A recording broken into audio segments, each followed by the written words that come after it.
Good morning, everyone. I think it's fantastic to see a packed room with so many curious faces and such inquisitive minds. So thank you so much for beating the traffic and be here. I'm Vanya, and we have Bharani here. We are the heads of tech, and of course the CTO for Thoughtworks in India. And we are here to present the top 8 tech trends, right? But when you hear the word tech trends, the first thought that comes to your mind is maybe they are far-fetched in the future, 5 years, 10 years, and who knows, right? Everybody publishes these reports almost every year, right? McKinsey does it, Gartner does it, and who on earth actually do that, right? But who holds them accountable if those tech trends are actually materializing or not? Nobody, right? They just publish a report, it looks fancy, it looks great reading that, it's also fearful at some times, but then that's also my pet peeve, right? We don't agree to that. And therefore we choose and curate trends that are not far-fetched in the future, but they are relevant today. They are relevant now, right? So the invitation to all of you is, if you believe that some trend is really useful to what you are working on in your day-to-day craft as an engineer, as a BA, as a product person, take that back and implement that in your own ecosystem, right? Because these trends, as I said, are not far-fetched. They're already here. They're changing the way we work. They're changing the way we use technology. All right, without any further ado, that first trend is context engineering. Now, I'm sure a lot of you have seen the iconic talk from Andre Karpathy, which said, software is changing again. Have you seen that? Raise of hands. Few people? Okay. So there is a fantastic talk. I recommend that all of you go and watch it on YouTube. He gave it at the Y Combinator conference, where he said the software is changing again, right? And there he compared LLMs to the operating system, right? That's a fantastic analogy, right? That if you think about an operating system, there are peripheral devices, right? You can attach a display, you can attach an audio device and a keyboard and so many other peripheral devices, right? So that's the I/O part. Then there is a CPU, of course, which is the compute engine, which is the processing engine, where the main transformations, logic, querying happens. And then there is a RAM, right, which is your volatile storage, where constant swapping is happening on what's there to keep in the RAM to make it very much relevant to what's happening in the processing at the point of time. And then there is a file system where you store your long-term storage, right, your disk. And I think this analogy with LLMs is absolutely apt, right? If you compare LLM to an OS, there is a CPU, which is the LLM itself. There is a RAM, which is the context window, right? Now, I'm sure if all of you are computer science graduates in some shape and form, and you understand that the operating system has to do a lot of complex engineering to make sure that RAM is always filled with the right context for the processes that are running in your operating system. Is that right? Is that fair? There's complex engineering. There are caching algorithms. You need to understand them. Hardware architecture, you need to do complex memory management, and so on and so forth, right? So that's complex engineering work.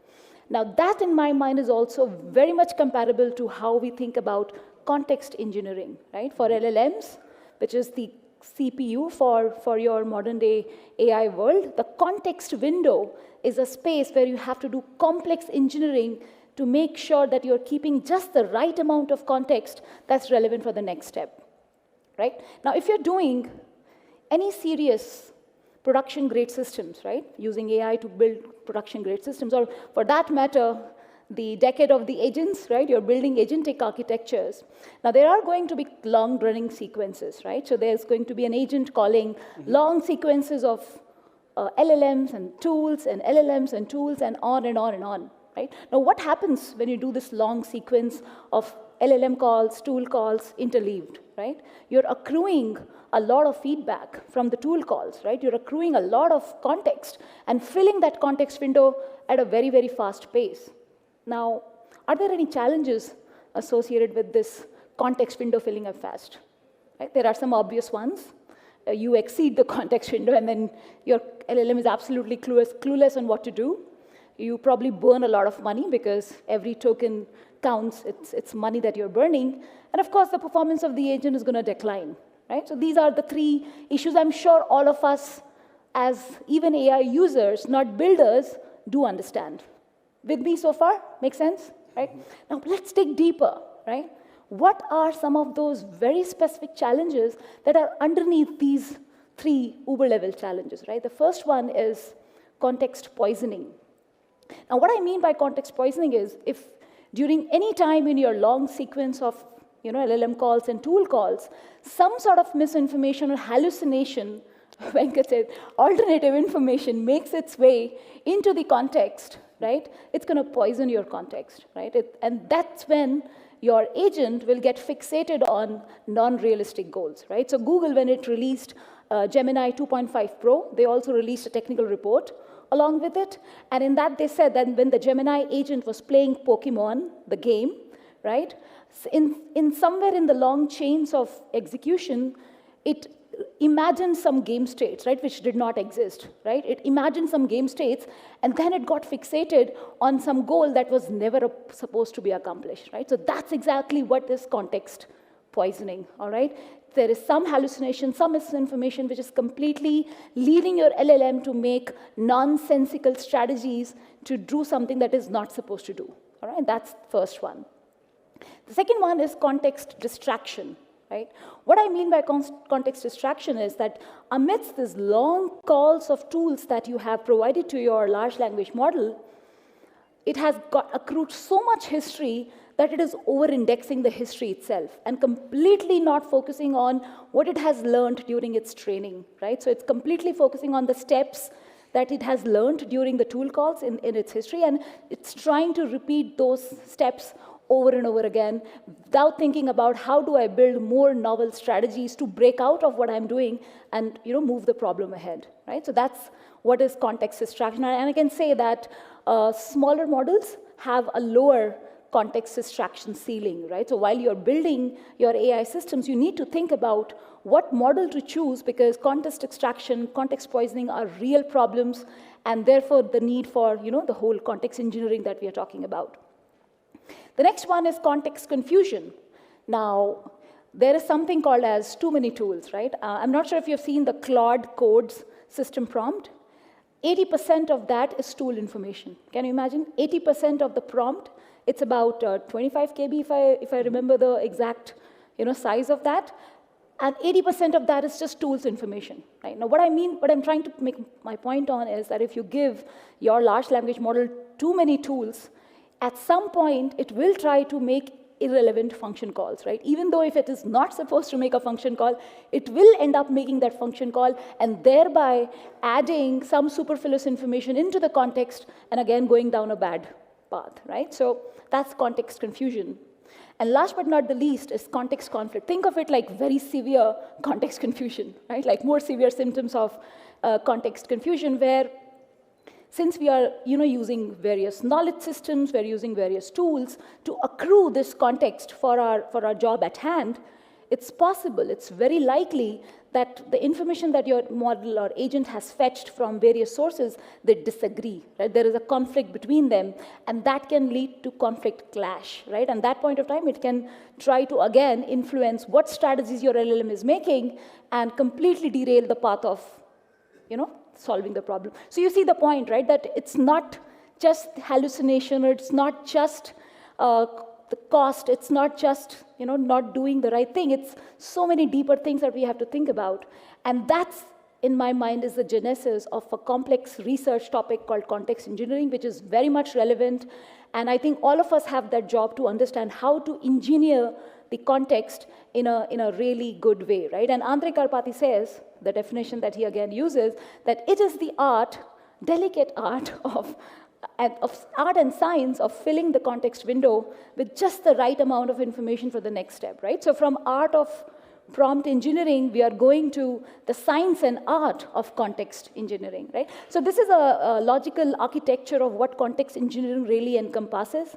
I've picked this up from a research paper published last month, right? And a couple of students across some university in China, US and Australia have created this paper. And you can see for yourself, right, the foundational components of context engineering, right from context retrieval and generation, all the RAG, graph RAG sits in this layer, right? Context processing, long sequence processing, the tool calls that we spoke about, relational and structured information integration, And the last but not the least, context compression, right? So there are all areas of research, and context engineering is going to be a very critical element of how we think about building AI-based systems, right? This is a difference, just so you know, that how prompt engineering was just art of, prompt engineering, and how context engineering is the art of assembling the right context depending upon your knowledge, your instructions, and your tool calls, right? And just a small example. What do you think is constituting the context of an agentic coding assistant? What is the context of the agentic coding assistant? What do you think constitutes that? Code? And then additional prompt information, you can tag additional context. Tools? You can also write rules for... Rules, yes. And then right now, IDs are also bringing up something called as memory. Yes, that's fine. We don't need the mic. That's fine. You're right, absolutely right. The gentleman sitting here is absolutely right. We have all of these aspects that constitutes the context for the agent, right? There is agent configuration, there are rules, there are tools, there are the MCP servers that come along with that tools because you have to integrate with your data sources. There is your terminal feed, the code itself, and the chat inputs that you interact with your agent with, right? And because of that, you can change files, you can run your software, and because of that, you pretty much have access to the software supply chain environment, right? Your CI/CD system in turn. Now, what do you think is the attack vector in this new world, right? We spoke about context poisoning from a context engineering perspective. These are the places where context poisoning can happen, right? And I have two interesting examples of that. New vulnerability in any agentic coding assistant because of the rules file or the agent configuration, right? Now, there are hundreds of rules files that are floating around on the internet, and if you are not careful as a developer, you can just invite that attack vector right into your place where you actually breathe and live and write code, right? So that's the rules backdoor. There are various techniques. I'm not going to go into the details, but I really wanted to pick up the example of a coding assistant because that's something that's close to all of us. And Amazon Q, another example, right? Now, this article was written in jest. It said that now Amazon Q ships with very helpful self-destruct capabilities, right? So there was a hacker who submitted a rogue PR which had all the instructions to do an RM minus RF on your infrastructure. So you can imagine what was at stake if Amazon Q had actually not caught this on time, and people who are using Amazon Q, all the best. Maybe in the future it doesn't happen again, right? But then you get the point that context engineering is an emerging field, an emerging research area, and something that we all have to be very, very careful about while we build AI systems and why we also use agentic AI systems. That's the first trend. Right. Thank you. There are more. There are more. So we're going to do this often, so thank you. Yeah, so just to let you know, if this is the first time you're coming to XConf and you have not heard me talk, I've been an operating systems guy all through my engineering. I hated databases. But the next 26 years, all I did was working with data, right? And that's how life is. So it's a customary that, we don't have a single XConf for the past 15 years without talking about Postgres, because in my humble opinion, it's one of the, finest pieces of software engineering ever done. How many of you work with Postgres? Quite a few. We all know this, right? Like, it is a transactional DB, right? It's meant for OLTP workloads, very short, very precise information you just insert and get out. If you're lucky, maybe you have like a few million rows in your database and you want to do some, fancy dashboard with the Postgres. I think that's okay. But let's say if you push your luck and you have hundreds of millions of rows, and you have hundreds of customers hitting this database, good luck, right? It's not meant to do it, right? You can keep pushing, you can keep scaling, but fundamentally, it's an OLTP system, right? It's not meant for analytical workloads, right? And we know this, where do I point? Okay, somewhere. if you are an OLAP, right, if you want to do analytics, you really need a column store. And we all know this, right? If you are scanning billions of rows, it makes it common sense to scan just the column that you're filtering than the entire row because you don't care. So I'm also a Marvel fan, so I keep asking this what if questions. So what if you can dare to imagine, or if I have to channel Venkat and channel Aristotle, what if you can entertain the thought that, can Postgres do both, right? What would that be, right? So you have Postgres on one side, I have transaction happening, like you may have a busy system or not so busy system, maybe hundreds of transactions a second or maybe more, right? You set up some kind of a CDC, change data capture, you put Trebizond in place, you need some kind of stream processing, Flink, Spark, whatever, right? Not to forget, you need a queue, so there is Kafka, right? We have all seen this and done this, right? Like, I don't want to have to ask how many people have done this. Like, we have all done this. Nothing wrong with the setup. It's just that if you're the one who's maintaining this complexity in production, you would know the pain. I have someone who's laughing, right? Like, it is a pain, right? So, in the next 4 slides, we're going to solve this problem or attempt to solve this problem, right? So what would you need? If I want to store analytical data, it's going to be terabytes, petabytes of data. I need a bottomless store. Of course, we will talk a lot more of object store. But we need a different kind of a format because we all know this analytical is like 99.99% read-only. So do people know Iceberg as a table format? Like, it is somewhat literally like an iceberg, right? Like, it's just not one file. Like, if you come from this background that Iceberg is one file, you'll be mistaken. You need a bunch of immutable data files. A table can have more than one data file, so you need a manifest to say, which part is which. You need a catalog of this, you don't know how many tables you're going to store. So there is a lot under the water of the iceberg to worry about, right? So that's one piece of engineering you have to solve if you want to answer that what if question. I'll go faster. Have people heard of DuckDB? Yes, one person. Fantastic. Have people heard of SQLite? Please raise hands. Raise hands. Yeah, fantastic. I think the SQLite is probably the most deployed database on the planet Earth. So if you don't know DuckDB is, it's a cousin of SQLite, right? Like, it is what OLTP is, the equivalent of that for OLAP is DuckDB, right? It's an embeddable engine. It's not a server, it's just an engine, just the way SQLite is. So that's the second ingredient, right? Like, you solve the file system, now you have an engine, and you know where I'm going, right? You can embed DuckDB inside Postgres, right? But it's not done yet.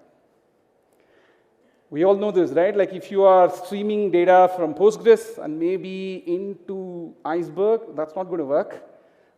Because if you are in this field, like, you can't write to an object store for every transaction. That's an API call. It's not going to be performant, right? So you need some kind of a caching. And we all know there are only 2 hard problems in computer science, and one is naming, and the second is caching. The moment you start caching, we will ask this question: if I issue a query, I want my dashboard to be consistent, right? Where is that going to read from? Is it going to be from the cache or from the iceberg, right? So you need a lot of complexity to manage the cache, the indexing, and all that. And that's what Moonlink solves, right? Like, it's a fantastic Rust extension that exactly solves this problem, right? So now you can think of, you almost have all the ingredients, right? You have the elephant, which is the Postgres. You have the duck, which is an embeddable engine. And you have the Moonlink, which is the cake, right? So if you put all of this together, and this is what you get. It's PG Mooncake, right? So if you want an answer for the what if question, I don't want to have this complexity of big data system because I'm not that famous in production. I want simplicity. I just want Postgres, but I need to work with a lot of data. This is one of the answers, right? Like, go check out Mooncake. If you ask me who's using this, everybody is using LLM in some capacity, and we'll talk a lot more of KV cache. One of the fantastic usage of Mooncake is from this library called LM Cache, which leverages Mooncake to serve a distributed KV cache. So that's our second trend. We make sure we mix AI and non-AI for the next. And shifting gears, right? Object storage is all you need. So I've been following this for the last 5 years, and I'm gonna put in, this is my favorite trend, by the way. None of the AI trends. This is my favorite trend here, and so relevant, right? Now, did you know that 90% of world's data, the internet data as we know of today, has been created in the last 2 years, right? So we are living in the age of data deluge, right? And that's real. That's very much real. Now, I'll ask you a question that if we are living in an age where we are producing data at a very rapid pace, what kind of storage do we really need to manage the systems that we architect? Right? I'll say that we need cheap, infinitely scalable, and a very simple storage system. And what is that? That's object storage, right? Now, did you know that S3, the quaint little fantastic engineering marvel, was released in, did anybody knows the year? Exactly, 2006, right? Yeah, same. Yes. So it got released in 2006, right? Like, look at the date. That's the announcement, press release when S3 was released. And I think it's very special because Jeff Bezos, to his team, his idea was, I want to create malloc for the internet, right? Now, that's such a profound statement if you come to think of it and just reflect on it, on this statement for just one moment, that if we are talking about web scale data, right, we are talking about very large data, you need a very simple storage system which can just malloc and provision storage for you in a very simple primitive operation, right? That's object storage, S3. And that's why I said it is very special personally for me.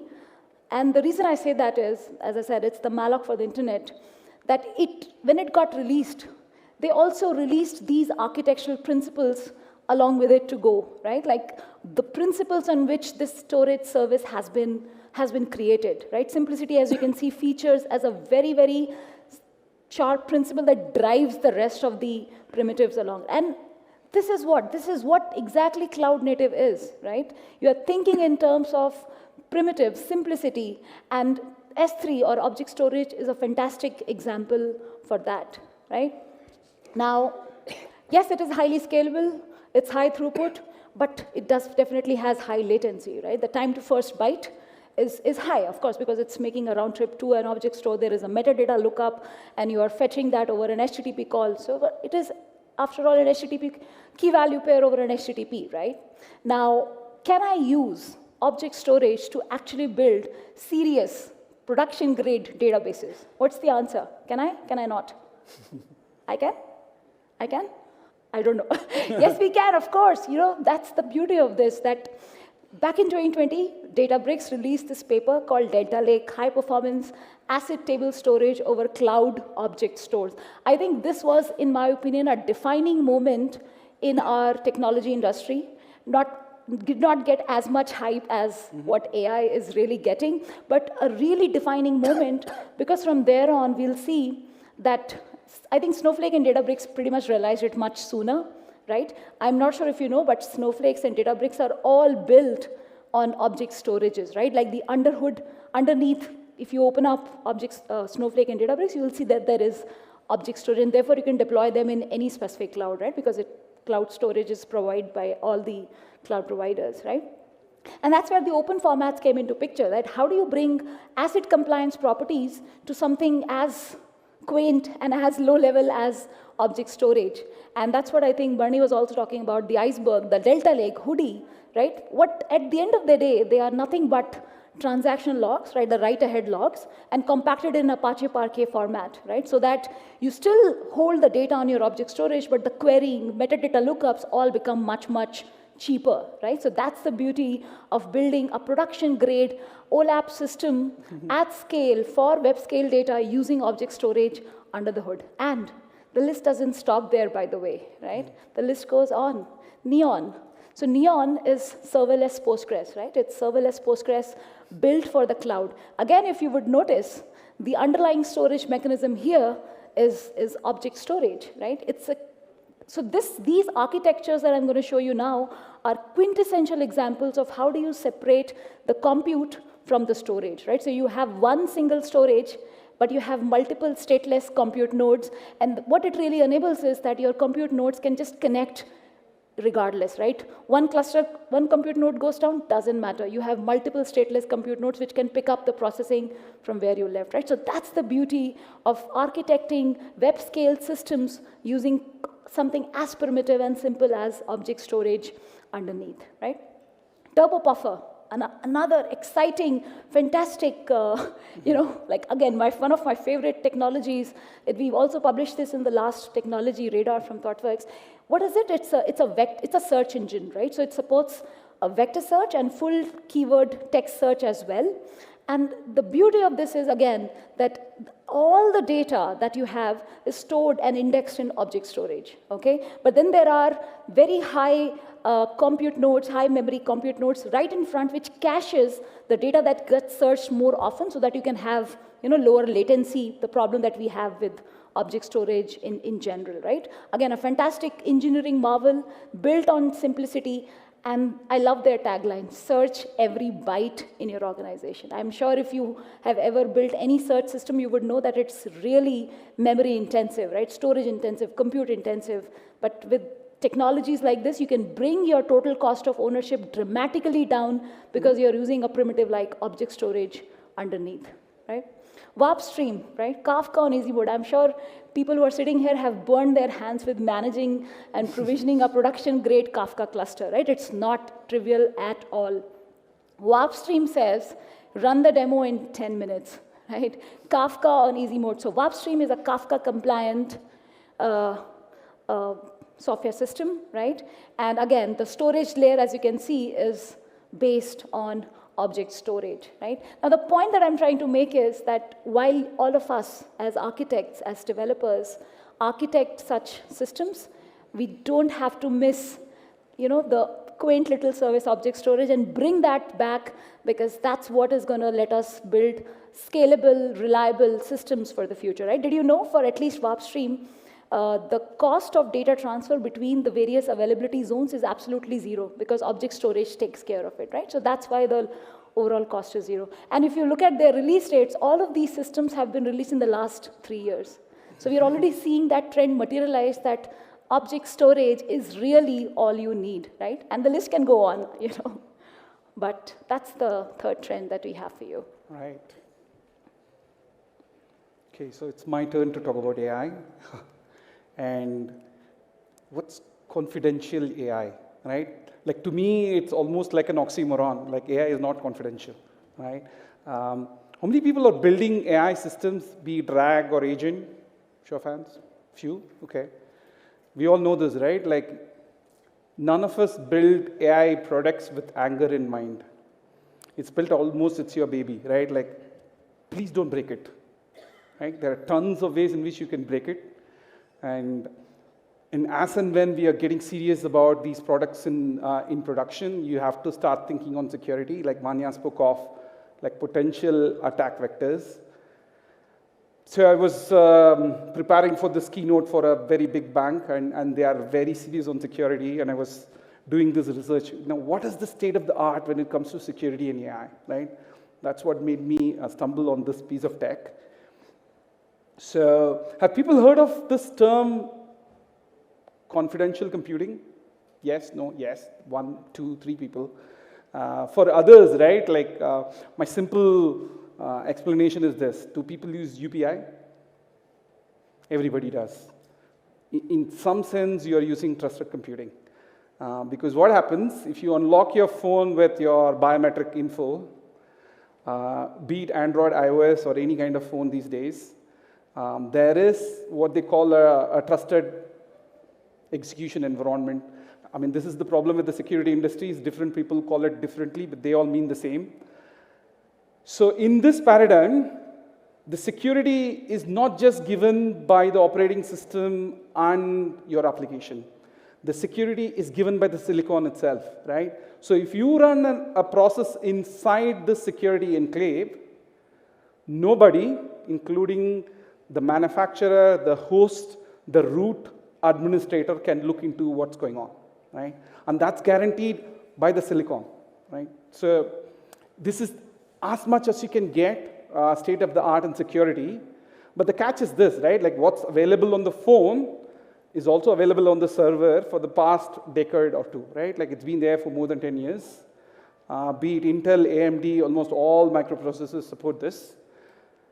But if you're doing AI, there is a new kid in the block, which is GPU, right? Like until H100, this was not available in a GPU. So if you think you can do secured computing on a GPU, that was not really possible before this, right? Like once this is released, you can now ask the same what if question, right?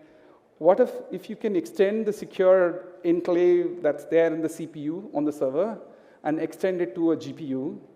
Now what suddenly happens?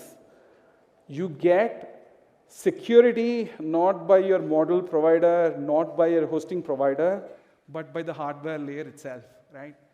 I mean, that said, not every application needs this level of security. We all know that. But some of us do, right? And it's good to know what is the state of the art, because that opens up lots of options for you. But the catch is this, right? Like, and that's why I want to call this a pattern. Lot more frameworks and companies and startups are going to emerge. But if you want to do it today, you need to be bold and patch your Linux kernel. Some cloud hosting providers may not even allow you to do that. So in my research, I stumbled on this, Y Combinator startup called Tinfoil, which does this, right? So all you need to do is change your model URL from whatever you're using to Tinfoil's URL. And there, of course, there are options for the, all the models out there. And they kind of prove end-to-end from your client all the way to the server. Nobody can intercept your request. And even if they want to look into what you're doing, it's not possible, right? Things are open source. They kind of document what is the metric they actually collect to support the system. So this is, if you ask me, the state of the art in confidential AI, this is the pattern, right? And Tinfoil is the startup now. There are going to be more startups and more solutions. You never know. So that is the thing to watch out for. Like, we're all building AI products, not with the same rigor and anger as we used to. But now is the time to open up, because these things are no longer toys anymore, right? Like, the year of POCs is over, right? So let's all get serious about AI systems in production. Right, that's confidential computing. Right, we come to the fifth trend. I think we all want to put AI in production, right? Absolutely. But I'm sure you have heard this term, that your AI is as good as the data that you have, right? So if your data is bad, your AI is going to be as bad as it can be, right? Now, what is the genesis or the foundation of thinking about AI-ready data, right? Because if you think about putting any commercial customer-facing AI-based system out to your customers, you have to very seriously think about how am I going to supply a constant feed of curated, high-quality data to my AI system, right? That's the genesis of this trend, that we need to think about data as a product for thinking about AI-ready data, right? Now, the question is that, as I said, are we setting up the AI for success in our organizations from an enterprise perspective, right? If your data ecosystem is marred with data quality issues, data silos, data compliance issues, lack of data lineage, lack of knowing who owns what data, completely sporadic data access management without knowing who has access to what data, right? No compliance whatsoever, or at least compliance on paper, but not implemented actually in the systems, you are up for a doom, right? I mean, I don't think you have any serious way in which you can actually put an AI system in production. Then we can definitely see the instances of what we heard from Venkat on the Air Canada example, and many, many more, right? And that's where I think it's important that we take a step back before becoming very ambitious about putting AI in an enterprise setup right in front of your customers, and just look and introspect on what does a diverse enterprise landscape actually looks like, right? There are variety of data warehouses or data sources in your organization, right? Probably running in different departments, maybe holding similar kind of data, the data silos that we were talking about. There are lots of unstructured data, right? There are customer transcription logs, there is PDFs, there are research documents, and so on and so on. There are tons and tons of unstructured data that's lying around. There are data formats, different shapes, right? Different shapes and formats, and so on and so forth. Now, if I think about, with all the problems that I mentioned earlier, put an AI system on top of this problematic ecosystem, what's gonna break loose? Any guesses what's gonna break loose? Doom is gonna break loose, right? What are the challenges that we are talking about here? Now, if somebody complains about hallucination, right, I think we need to probe a little deeper that what is the root cause of that hallucination, right? We spoke about context engineering as the first trend. There is a correlation, right? Context engineering is about getting the right data, getting the right knowledge from your enterprise data to be able to fill the context for doing the right things, right? If your AI systems are missing that layer entirely, you are inadvertently going to get into response inaccuracy. You are going to inadvertently lack the right context to be able to take the right decisions in your AI systems. And of course, your systems are going to hallucinate, right? These are going to be the challenges, right? Imagine a bank putting up an AI agent for your customer support team, and a customer calls in, and because of all of the challenges that I spoke about earlier, it has indexed a wrong policy document, right? And imagine your agent, your human agent, telling your customer that yes, the reversal fee on a specific loan is X%, although the policy has entirely changed, right? You are liable to, because your agent is looking at wrong information.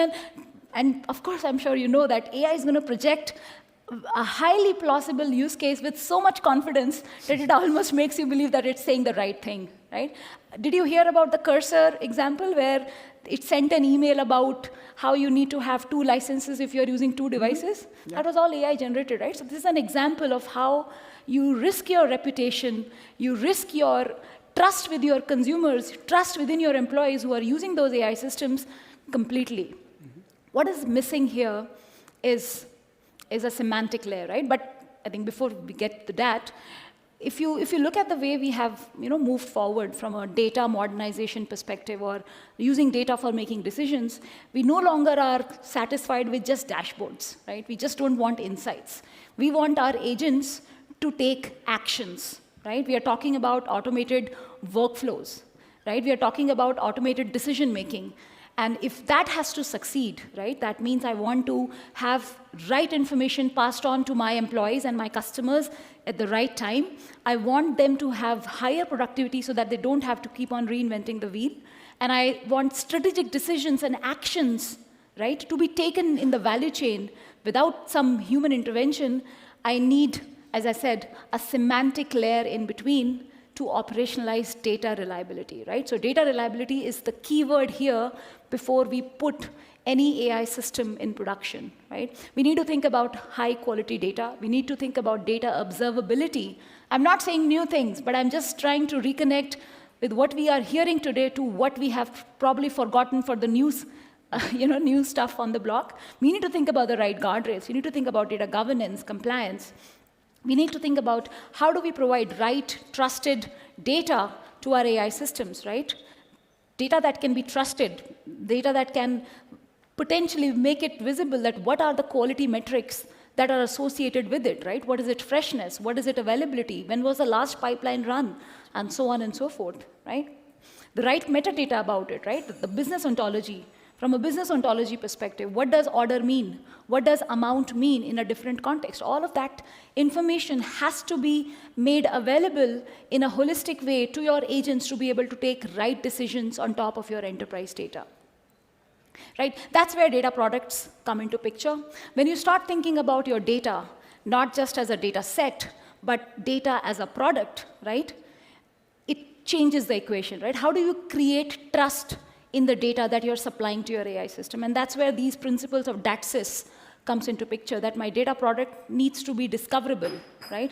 I need to be able to find it in the vast diversity spectrum of my organization. It needs to be addressable. I need to be able to, like an S3 bucket, I need to be able to point to it and say that my data product is available at this location. It needs to be, most importantly, trustworthy, where it publishes what are the quality metrics that are associated with this product, so that as a consumer of this data product for building my AI system, I know that the insights and the response that this data product will generate will not make my AI hallucinate, right? It needs to be self-describing, interoperable, and of course, secure, right? You cannot have access, you cannot have your AI system have access to just random data in your organization, because that, again, exposes an attack vector of exfiltration of sensitive information from your enterprise. And data product thinking happens at the intersection of data being usable, being valuable, and composable. I think these are the three keywords, and we have to start putting this lens to our enterprise data so that we can unlock variety of use cases on top of it, right? So this is like an overall end-to-end conceptual architecture of how you need to think about data and AI in an enterprise setup, right? You need to have a scalable architecture at the bottom, which is taking care of your infrastructure. You need to have a layer of how you're curating your data products so that you can supply findable, accountable, interoperable, and reusable data to your upper layers. And you need to have, then you can unlock small language models, fine-tuned domain-specific models, because you have the right data layer that's sitting underneath. And then you can create agents, unlock agents, and create any sort of experience on top of it, right? So this is the value chain of how you need to think about your enterprise data and AI ecosystem if you don't want bad reputation and bad systems going out in the wild. That's our fifth trend. Right. I know this is a lot to take in. There is a theory that you should not share more than 7 things. We are sharing 8 things. So bear with us. 2 more to go. So if you are a speaker, right, do catch me and tell me, how you get feedback for your talks. But I'll tell you my secret. The best feedback for any talk I have given is when you just disguise yourself and go stand in the hallway. You will get the fantastic feedback for your talk, right? I've been in AI conferences inside and outside India, and there is one theme that has come out in almost all the AI theme talks is that people just say, "There's nothing new. I've not learned anything new," right? This is probably because we are flooded every single day about AI and AI. I keep joking to Vanya that AI is the new JavaScript. We have AI fatigue, right? And it's partly true. And hence, the reason why I'm saying I was intentionally pushing myself, like what is in it that people have taken time and computed and come here. Like what is it that one thing I can give, which is mostly unique, but at the same time not just for the sake of it, right? Have people heard of this? Prefill, decode, disaggregation. Fantastic, I've done my job. I think you will, like Vanya spoke about context engineering. If you go search for context engineering, you will have hundreds of little tricks. And I was giving this talk last night in Orele, and Neil Ford asked me this very simple question, and I was like, what is the shelf life of all these patterns, right? I have a new model, I have new set of patterns, right? So if you ask me, what is the fundamental thing that we need to know to understand about all this context engineering, I would say today, my personal answer is this, all right? I will unbox what a prefill and decode disaggregation is. But before that, right, if you are building in Web 1.0 or 2.0 era, what is the one metric that you tracked for your backend services? What is the time for the browser to get the first byte and start rendering, right? I want my apps to be responsive. That is one metric, right? Let's say if you ask the same thing, if you're building a GenAI product, there is actually not one metric. There are 2 metrics, right? The first one is called time for the first token. You give a bunch of context. The time your inference layer takes to give you the first token, right? That's one. And then you have the time for the next output token. And if you don't look at the slide, if you think they are both the same, you're mistaken, right? And this is one fundamental difference between, oh, I have an API REST server and I have an inference server. What's the big deal, right? If you are in that mindset, this is one fundamental difference. The difference is this, right? The first one is a function of compute, which is mostly GPU and CPU, right? So the second one is actually a function of memory, which is your GPU RAM. Now, if you've been building systems for a while, there are times your system is CPU bound, there are times your systems are memory and IO bound. Maybe it could be both, but I've not seen any system where the first request is CPU bound, the second request is IO bound, right? That hardly happens. But every single AI product is this way, right? And that is why it is really important. Why is this important? If you have two requests and you have one GPU, what do, right? A very famous technique is I will batch things, because almost all AI inference are tuned for throughput. They can take batches, right? They're not tuned for latency because they're going to crunch a lot of numbers. But if you just have this background, you're mistaken, right? Because the blue are the subsequent tokens, the green is the first token. So the green is going to choke the pipeline because green needs a lot of compute. So if you are interweaving requests between the second or the third to the first token, you're going to feel that jitter, right? Anyone who has done AJAX when it was called not XHTTP, it was called AJAX, you know the staircase pattern, right? Like the browsers allowed only one asynchronous request at a time, and you have that staircase, right? If your website is making 10 calls, you will have that staircase. You have to wait for all to get completed. That's what happens, right? You think you have a bunch of GPUs, but if you requests are batched together without understanding what's going on with the first and the next token, this happens, right? And there is this fantastic talk. I've given a link. If you can search in YouTube, that'll be the first hit. It's called Disserve. And the authors of the paper argue that if you just care about throughput, you're mistaken, because you should be after the good put, right? Which is basically, in network terms, what is the throughput that adheres to the SLA. So it's not that, every 100th request is going to adhere to the SLA. So if you start measuring good put, you will have this weird behavior that if you batch, you're into trouble, right? And hence the paper argues that if you have two GPU, send, or a bunch of GPUs, create two pools, send the first request to the first pool.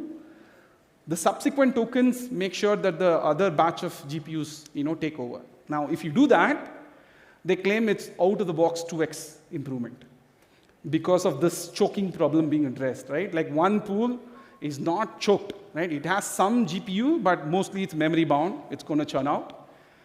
And then the other pool is going to just crunch the first initial context, compute all the inner layers of the neural net, and it's going to give you an answer.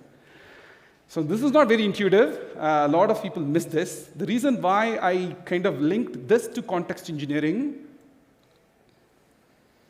to make it all work, right? If you are following what I've been talking for the last 30 seconds, it doesn't make sense, right? Like, how can you take a GPU that served the first token and say the next GPU is going to serve the next token? Like, where is the context? Where is the KV cache, right? So the authors actually implemented a distributed KV cache so that if you have hundreds of GPU, like the entire system knows what's happening in every other GPU, right? So if you solve that problem, then you get the 2x performance, right? Like I said, cache is still the fundamental challenge of computing. Almost every context engineering technique is rooted in this design, right? If you have a large context and you make a problem that, let's say, in your system instruction, you just put a timestamp, right? And you keep debugging hundreds of times. Why is my agent slow? There is a timestamp in your context. Every second, your context is invalidated, which means your KV cache is invalidated. Your 200 KB system prompt is run again and again and again, right? So watch out for the KV cache and why your inference engine has it. It is because prefill, which is the first token, you are prefilling the network layer with all your context. That's your prefill. Decode is just that auto-regressive nature. I've done my math, next token, next token, next token. That's always fast, right? It only has to access what's in the memory. So that's prefill and decode disaggregation. Now, if you go and read context engineering techniques, it will all make sense, hopefully, right? So yeah, that's the sixth one. And the last trend from my side is metrics that matter in AIFSD. So AIFSD stands for AI First Software Delivery, right? Now, how many of you are at your work are being asked about how much more productive are you with AI? All of you? Okay, awesome. Most of you, right? Now, I feel that there is suddenly a renewed interest in measuring the developer productivity all of a sudden. It's not a new problem. I think we have been talking about, let's measure how productive are my developers for decades. But time and again, this has been proven that there is no empirical metric system or one metric that can say that your developers are 10x, 20x, 30x, 40x. You can make up all the numbers from there. There is no empirical evidence, right? But there is with AI, there is a lot more renewed interest in that field, right? And I'm sure all of us are on the same page that AI is not only about, coding throughput.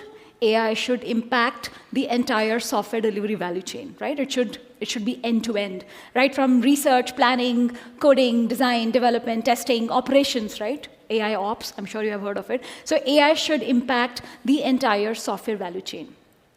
And the quintessential question that I spoke about earlier, how does this impact productivity? And I thought that since I'm getting asked this question so many times, let's put some effort and actually figure out how to think about the metrics, maybe not in terms of that one number, but more holistically, right? And that's where, okay, before that, this is an important thing to remember, right? That Eliyahu M. Goldratt, a strategist, a theorist, has said that you tell me how you're going to measure me and I will tell you how I will behave, right? Let's not forget that metrics foster behavior, right? If you tell your developers that I am going to look at how much of your code is AI generated, that's what they're going to optimize, right? They're going to completely forget, disregard code maintainability, code quality, cyclomatic complexity, and the so many things that we all stand for as engineers, right? So remember that metrics shape our behavior. Now, therefore, it is imperative, it's important, it's so prudent that we really think deeply, holistically about the metrics that really matter when we are thinking about AI for software delivery, right? And I want to give you this framework. This is a combination of space plus the research that has been done by GitHub and DX. And it's nothing new. It's just a combination, like a combinatorial view of that, where I say that when you think about measuring something, right, it can never be just a unique or a myopic number-based metric, right? How many story points? How many lines of code have you written? How many defects have you found, right? Or what's the velocity of your team? Or what are your DORA metrics? Even they are numbers, right? Like lead time, change, deploy frequency, change MTTR and all of those, and even they are numbers. So there is a gamut of metrics which are activity-based metrics, right? But then there are also metrics which are human perception-based metrics, right? Which is about a qualitative response, right? How do you feel? What's your perception, right? Is it enhancing your developer experience? Are you feeling more in the flow state, right? Is it reducing your cognitive load? Is it giving you faster feedback, right? There are so many experiential metrics that we have to think about in terms of, hey, what is the perceived code base complexity that I feel on my code base, right? What is my developer satisfaction, right? Am I satisfied with my build process? Am I satisfied with my feedback process? Am I satisfied with my test suite that's running in my CI/CD system, right? How easy is it to debug code in my production system or in my lower environments, right? These are all feeling-based metrics, yet very, very important because nobody talks about them, right? And then there are some process-related metrics like how soon can I discover documentation, right? There is an issue. How soon can I find an internal resource, like an internal information resource where I can find out more about this problem, right? How much time does my pipeline run take? How much time does a code review take to merge the PR that I have raised, right? So you see the point, right? That there is not one single metric. There is always going to be a gamut of metrics across the spectrum of human attitude, perception, system and process behavior, and the activity that we do as developers, all put together, and then ask the question, are we moving in the right direction, right? So you need to think about metrics holistically and take the ones that matter to you depending upon your use case, right? Now, I'm going to take some use cases just to make it very simple for you and go very fast because we are at time. If you're thinking about coding, right, again, from the framework that I showed you earlier, I just picked the metrics that I believe are very relevant for coding as a task or as an activity in the entire software value chain, right? I think again, it's a holistic mix of how many story points have I shipped. Again, it's not a bad metric, but it needs to exist in correlation with something like what is the developer satisfaction with tech documentation? You see the point that it needs to be a holistic view on system, process, human behavior. Similarly for requirements and analysis, right? And again, interesting one. Number of defects due to domain edge cases, or the rework rate, or the story churn rate after the kickoff of the story has happened, right? Or for that matter, percentage of late stage defects, right? All of these metrics should get impacted if you are doing good requirements analysis using AI, right? So identifying the metrics that actually matter for a given use case in which you are using AI is the way to think about the right metrics. So you now have an answer for your bosses that, hey, this is going to be my framework for how I'm going to measure effectively, holistically, what AI does to the software value chain, right? There is with legacy tech, again, in the interest of time, but you get the point. Right. The last one. Last one. So, yeah, so before my current role, we were both heads of tech, and at one point of time in Thoughtworks India, we were tracking, how many projects are using Kubernetes, right? I think this was 2017-ish, so like about 5 or 6, maybe 10. A couple of years, we were tracking how many projects are not using Kubernetes, right? Like Kube is everywhere. But before I go into SkyPilot, I want to ask this question. Have you read this book, Innovator's Dilemma? It's a fantastic book, right? Like, it's when you think Kubernetes is all you need, because it is so ubiquitous, it solves a lot of problems. The whole CNCF movement started with Kubernetes.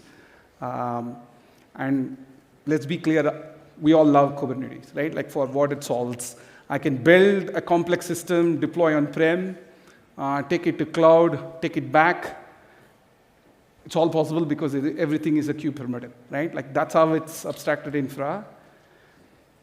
But here is that innovator's dilemma challenge, is that if Kubernetes is all you need, what do you do if the need has changed, right? How many of you are data scientists in the room? Right, like one. If you go talk to them, I'm pretty sure I can channel their inner voice. They don't like the complexity of Kube, right? Like you can argue, oh my God, Kube is not that complex if you're like a passionate Kubernetes infrastructure person. But Kube is complex, right? Like a lot of people say Kubernetes is not a platform. It's a tool set to build a platform for you, right? It is complicated. There are lots of levers. So with the needs have changed for AI, all you need, I'll tell you one example, and I think this is real. Ask your, someone in the AI lab inside your company, is that the demand of GPU is quite high, right? So let's say if I want 8 A100 GPU, good luck if you can find 8 in one cloud provider. That's not going to happen, right? So ask this question, have you ever worried, will I get an 8 vCPUs from one cloud provider or no, right? You always assume, like whatever the infra, the cloud will have it. But the whole demand supply has changed that dynamics now. Now, if I want 8 GPUs, I may get it, maybe at a cost, or I not get it from one provider. So SkyPilot is that one answer where you can have GPUs across clouds and form a cluster, right? And you see where it is going, right? The needs have changed. Now we are talking about higher level of abstraction, a lot more simplistic interface to say, all SkyPilot gives you is that, you can have like 16-ish cloud, have one cluster on top, right? And for AI workload, it's all about jobs, so you can submit job. If you're training, it's a training job. If you're inferring, that's an inferring service, right? Inference is not a job. And there are lots and lots of complexities it solves, right? Like if you're serving across multiple regions, across multiple cloud providers, there is a front-end layer that solves this problem.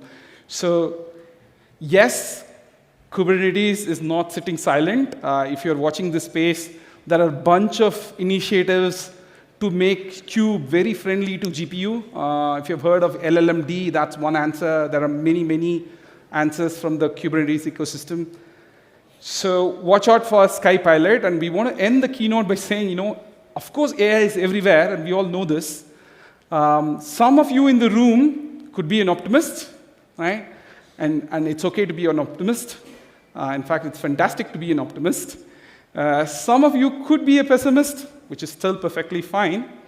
And some of you can be neither, it can be neutral. But here is the catch, right? If you are an optimist, please go and talk to a pessimist. Right? Just understand why they are pessimist about AI. And if you're a pessimist, please go how some people are finding the light in the end of the tunnel. Like, talk to an optimist, your life will be better. And if you are a neutral person, please talk to both. Right? It's not okay to be neutral without talking to both the crowd. Right? And that's how we all learn together. And that's how we end the talk, 8 trends to watch out. Thank you. Thank you.